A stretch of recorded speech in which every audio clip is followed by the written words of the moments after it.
قال المؤلف رحمه الله: كتاب الوصايا.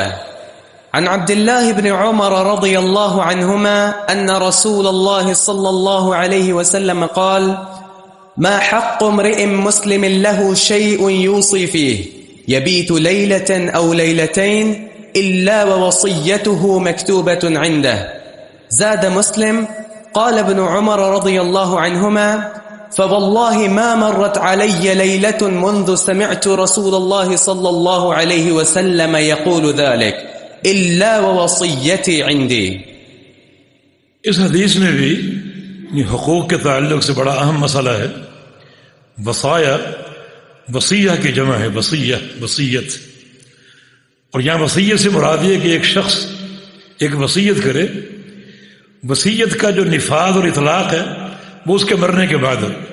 ایک تو نصیحت ہے فلاں کام کرو فلاں کام کرو، وہ اسی وقت کرنا ہوتا ہے.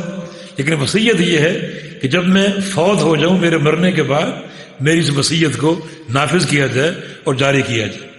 شریعت نے وصیت کا اختیار دیا ہے ہر شخص کو. ایک شخص کے پاس مال ہے اور اپنے مال سے وہ کوئی خاص وصیت کرنا چاہتا ہے، کسی کو دینا چاہتا ہے، اللہ کی راہ میں خرچ کرنا چاہتا ہے، تو اپنی زندگی میں وہ وصیت کر سکتا ہے. مگر اس کی حد بندی ہے، اور وہ یہ ہے کہ یہ وصیت جو ہے یہ 1/3 میں ہوگی، 1/3 مال میں. 1/3 مال میں یا اس سے کم میں وصیت کرے گا. باقی مال جو ہے اس سے اس کے اور حقوق ادا کیے جائیں. جو شخص فوت ہو جائے اس کے مال کے 4 حقوق ہیں. اس کے مال میں سے سب سے پہلے اس کے کفن دفن کا انتظام ہوگا. اس کے بعد اس کا قرضہ ادا کیا جائے گا. اس کے بعد اس کی وصیت نافذ کی جائے گی. اس کے بعد جو مال باقی بچے گا وہ اس کے ورثاء میں تقسیم کیا جائے گا. تو وصیت کی ایک حیثیت اور حقیقت ہے. رسول اللہ صلی اللہ علیہ وسلم نے فرمایا کہ جو شخص جس کے پاس مال ہو اور وصیت کرنا چاہے تو اس کی وصیت لکھی ہوئی ہو اس کے پاس.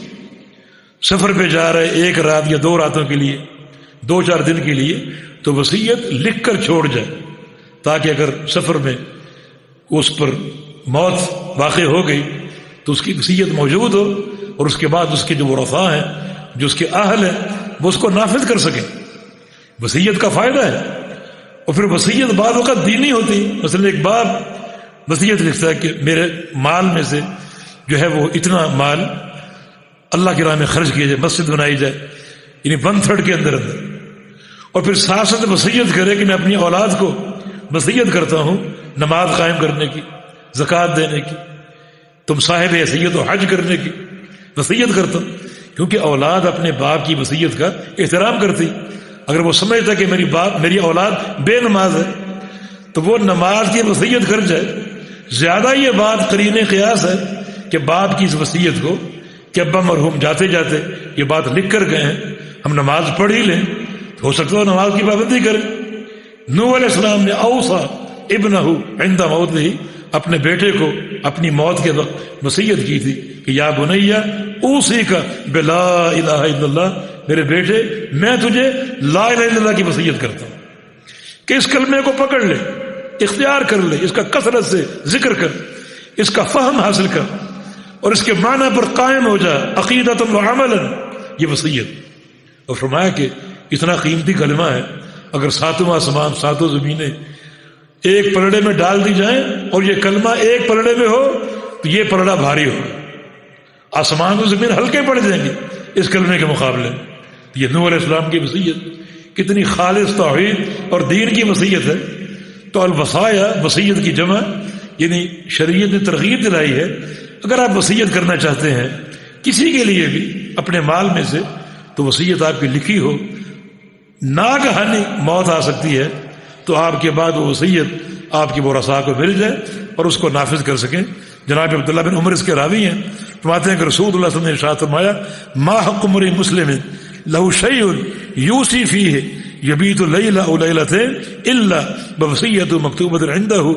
کسی مسلمان کا یہ حق نہیں ہے کہ وہ کسی شے میں وصیت کرنا چاہتا ہے، کسی بھی شے کے تعلق سے وصیت کرنا چاہتا ہے.